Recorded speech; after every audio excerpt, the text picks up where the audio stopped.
In the year 1024, China solved a problem modern economies are still struggling with. They figured out how to make money weightless. While Europe was dragging silver across continents, China was moving wealth with paper, government-backed, standardized, trusted, and it worked. So well that China built the most advanced economic system on Earth, 7 centuries before the Industrial Revolution. Then something strange happened. They didn't lose it in a war. They didn't fall behind technologically. They turned it off, on purpose. And if you think that can't happen again, stay with me. Because this story isn't really about ancient China, it's about us. Now here's what makes this story different from every other Ancient China Was Advanced video you've seen. This isn't about inventions, it's about erasure. Because what happened next, how the most sophisticated economic system in human history was deliberately dismantled, that story has been buried for 700 years. And the reason it matters isn't historical. It's because the same mistake is being made right now in economies across the world. They made wealth weightless. Then they chose to give it all back. Stay with me. Because by the end of this video, you'll understand something most economists never learn. Progress isn't a line, it's a choice. Before we start, if you want to understand how economies actually rise and fall, before the textbooks sanitize the story, subscribe to Economyth. We break down the systems that shape the world, not the narratives economists tell about them. The year is 1008. In Chengdu, in the Sichuan region of Song Dynasty China, 16 wealthy merchants are sitting around a table. They have a problem. The government has mandated that their region use iron coins, not copper, not silver, iron. Do you know how much iron you need to carry to buy a single bolt of silk? About 65 pounds. Imagine trying to run a business, any business, when every transaction requires a horse and cart just to transport the payment. Imagine trying to expand trade routes when your money weighs more than your merchandise. These merchants did something radical. They pooled their resources and created paper vouchers. Deposit your iron coins with us, receive a slip of paper that represents that value, and use the paper to conduct your business. It worked. It worked so well that within 15 years, the Song government did something unprecedented in human history. In 1023, they established the Jiaozi Office, the world's first government-run paper currency institution, and in 1024 they issued the first standardized government-backed paper money. Let me put this in perspective. Europe's first banknotes, Sweden, 1661. That's 637 years later. The Bank of England, founded in 1694, started issuing notes in 1695, still 671 years after China. The Song dynasty didn't just invent paper money. They invented state-level monetary management centuries before the West. They set denominations. They established expiration dates to control inflation. They maintained reserves to back the currency. They even developed anti-counterfeiting measures, multicolour printing, special paper made from mulberry bark, complex seal systems. This wasn't primitive. This was sophisticated. The system was so effective that by the 12th century, paper currency had become the dominant medium of exchange across much of China. Merchants could move vast sums of wealth across the empire with nothing more than slips of paper in their robes. Think about what this enabled. When your money weighs nothing, distance stops being a barrier to trade. When transactions are instantaneous, markets can form wherever buyers and sellers meet. When wealth becomes portable, economic opportunity becomes mobile. The Song dynasty understood something that wouldn't become common knowledge in the West for another half millennium. Money is not the metal. Money is the trust, and they weaponized that understanding to build the most commercially advanced economy the world had ever seen. But paper money was just the beginning, because what the Song did with that economic freedom, that's where this story gets truly extraordinary. Here's a number that should make you question everything you learned in school about the Industrial Revolution. 125,000 tons. That's how much iron China was producing annually by the year 1078. To give you perspective, England, the birthplace of the Industrial Revolution, wouldn't reach that level of iron production until the late 18th century. We're talking about a 700-year head start. And this wasn't primitive smelting. This was industrial-scale production using blast furnaces, water-powered bellows, and, here's the critical innovation, coal and coke as fuel. In the northern regions of Song China, Ironworks had grown so large that they were consuming entire forests for charcoal. The solution? The same solution Britain would discover during their Industrial Revolution: switch to coal. By the end of the 11th century, Chinese iron manufacturers had made the transition. Coal-fired furnaces replaced charcoal, production scaled accordingly. The poet and statesman Su Shi, one of the most famous figures in Chinese literary history, served as governor of Chuzhou in 1078. He documented 36 iron smelters in just one industrial prefecture under his administration. Each employed hundreds of workers. Together they produced 7,000 tons of iron and steel per year. That's one region, one prefecture, producing more iron than many European kingdoms would manage in total for centuries to come. But here's what makes this truly remarkable. This wasn't a rigid command economy. It was a hybrid system where private enterprise and state production coexisted, and markets drove scale. Private enterprises operated alongside government foundries. Competition drove innovation. Profits incentivized expansion. The Song government had moved away from the monopolistic approach of earlier dynasties and allowed private industry to flourish. The iron was used for everything.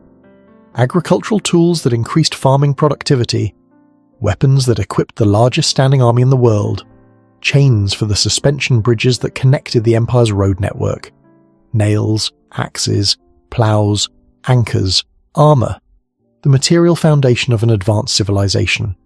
And iron was just the beginning. The Song dynasty developed gunpowder weapons, not just fireworks, but actual military applications. They invented movable type printing, which would revolutionize the spread of knowledge. They built canal locks that could change the elevation of ships, engineering that enabled the Grand Canal to become the commercial backbone of the empire. They were producing textiles on an industrial scale, ceramics for export across Asia, silk that would flow westward along trade routes to markets as far as the Mediterranean. This was a proto-industrial economy, complete with market mechanisms, technological innovation, and mass production, operating 700 years before the spinning jenny. So why don't we call it an industrial revolution? The honest answer, because it happened in China. Western economic history has traditionally defined the Industrial Revolution as a European phenomenon, specifically British. The innovations of Song China don't fit that narrative, so they get categorized differently. Pre-modern development, proto-industrialization, anything except what they actually were. But the iron production numbers don't lie, the technology doesn't lie, the scale of commercial activity doesn't lie. What the Song dynasty built was extraordinary. What came next was a tragedy. In 1279, the last Song emperor, a 7-year-old boy named Zhao Bing, drowned in the waters off Yemen, held in the arms of a loyal minister who chose to die rather than surrender to the Mongols. Tens of thousands of Song officials and court women threw themselves into the sea that day. An entire civilization chose death over submission. The Mongols had won. China was unified under foreign rule for the first time in history. But here's what's strange. The Mongols didn't destroy Chinese commerce. In fact, they expanded it. Under Kublai Khan and the Yuan dynasty, trade flourished. The Silk Road reopened. Paper money continued to circulate. Merchants, traditionally looked down upon in Confucian society, were actually elevated in status under Mongol rule. So what killed the Song economic miracle? The Mongols didn't kill it.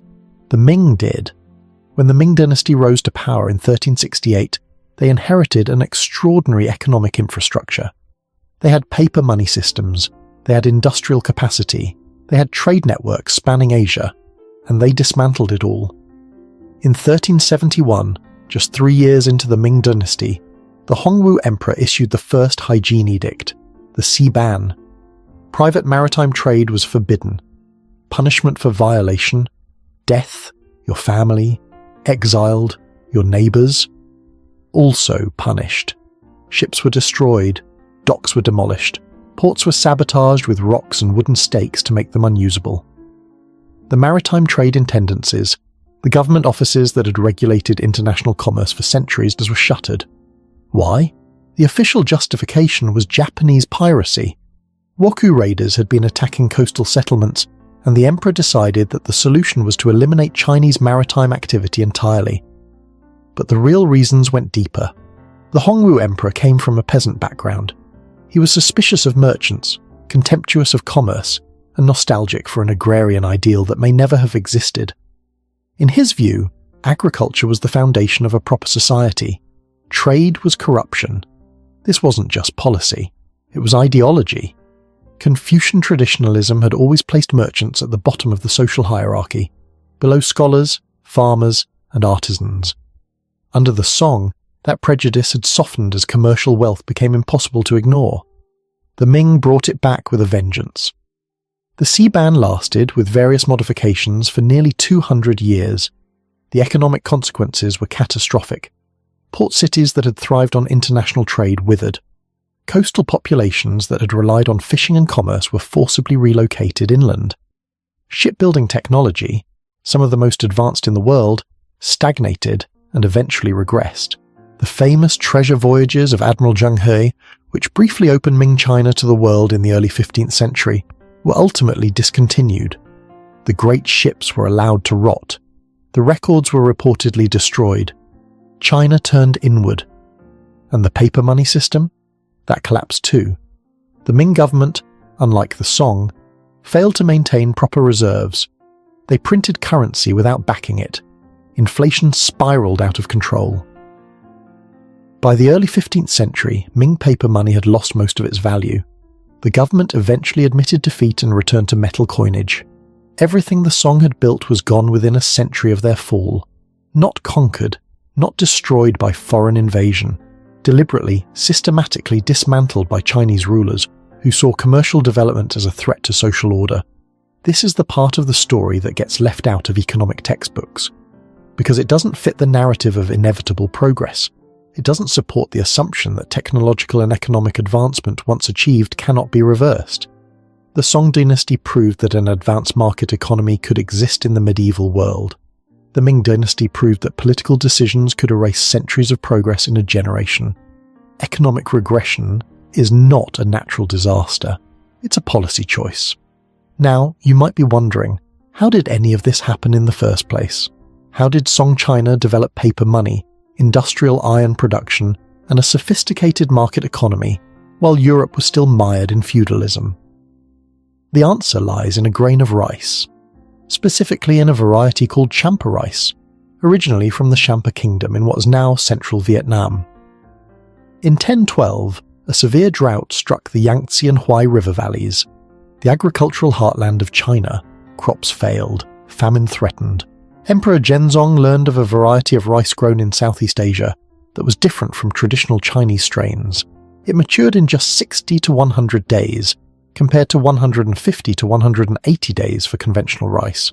It was drought-resistant, and crucially it wasn't sensitive to day length, which meant it could be harvested regardless of the season. The emperor dispatched envoys to Fujian province to procure 30,000 bushels of champa rice seed. He distributed it to farmers in the drought-affected areas, with detailed instructions on how to cultivate it. The results were transformative. A rice variety that matures in half the time means you can plant twice as often. In suitable climates, farmers could now harvest 2 crops per year instead of 1. In some areas, 3 harvests became possible. Food production didn't just increase, it doubled. And doubling food doesn't double progress. What happens when your agricultural output doubles? First, you can feed more people. China's population during the Song dynasty grew from roughly 50 million to over 100 million. The first time in human history that a single political entity contained 9 figures of population. Second, you need fewer people working in agriculture. When one farmer can produce twice as much food, half of your farming population becomes available for other work. This is the critical transformation, because those millions of people who are no longer needed in the fields, they moved to cities.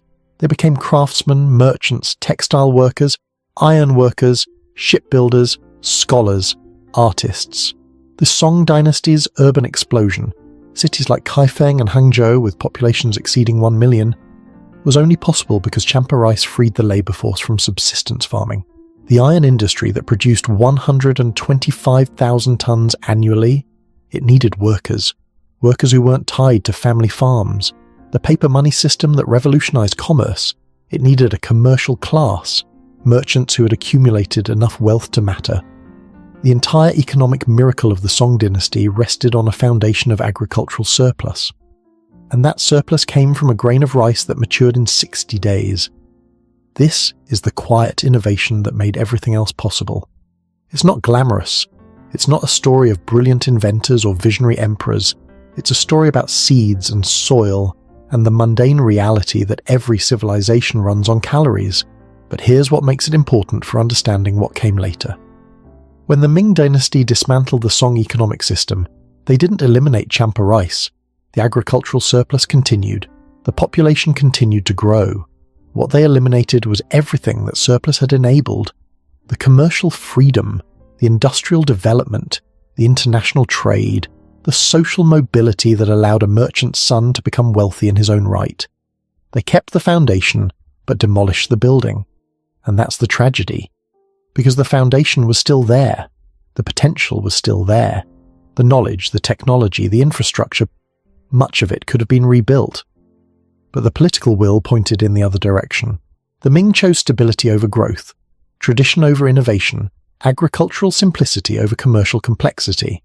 And in making that choice, they ensured that the first industrial revolution would happen not in Asia, but in Europe. Not in the 11th century, but in the 18th. Not in the civilization that invented paper money and industrial iron production, but in one that wouldn't develop those capabilities for another 700 years. So what does this mean for today? The Song dynasty wasn't just an interesting historical footnote, it was proof of concept, proof that market economies work, that paper currency can function, that industrial production can scale, that commercial freedom creates prosperity, and proof that all of it can be undone. We like to think of economic progress as a one-way street, that once societies develop certain technologies and institutions, they don't go backward. The Song dynasty shows that assumption is dangerous. Every generation inherits possibilities, but inheritance isn't automatic, it's a choice. The Ming chose to reject what the Song had built. They saw commercial development as destabilizing, foreign trade as corrupting, merchants as parasites. They believed that a simpler, more controlled economy would be more stable. They were wrong. The isolationist policies didn't create stability. They created smuggling, piracy, and black markets. They created economic stagnation that would leave China unprepared for the industrial powers that would arrive from Europe in the 19th century. And yet, looking at the world today, we can see echoes of the same thinking. Nations that turn inward, trade restrictions presented as protection, innovation treated as disruption, complexity seen as threat rather than opportunity. The Song dynasty built something remarkable. They created economic tools that we still use today, and then it was erased. Not by conquest, but by choice. The world still doesn't understand this Chinese economic system, because understanding it would require admitting something uncomfortable, that progress is fragile, that prosperity can be reversed, and that the political decisions we make today will echo for generations. The Song didn't fail because their ideas were wrong. They failed because the next generation decided those ideas were dangerous. Maybe the real question isn't why the Song fell. Maybe the question is, are we making the same choice? Here's something I want you to think about. If you could go back and advise the Ming emperors, what would you tell them? And more importantly, do you think they would listen? Drop your answer in the comments. I want to know what you think. In the next video, we're going to talk about Poland's economy, the new dynamics reshaping who wins and who loses in the modern economy. Subscribe to Economist so you don't miss our upcoming exciting video. And if this video changed how you think about economic history, share it with someone who needs to hear it, because the lessons here aren't just historical, they're urgent. I'll see you in the next video.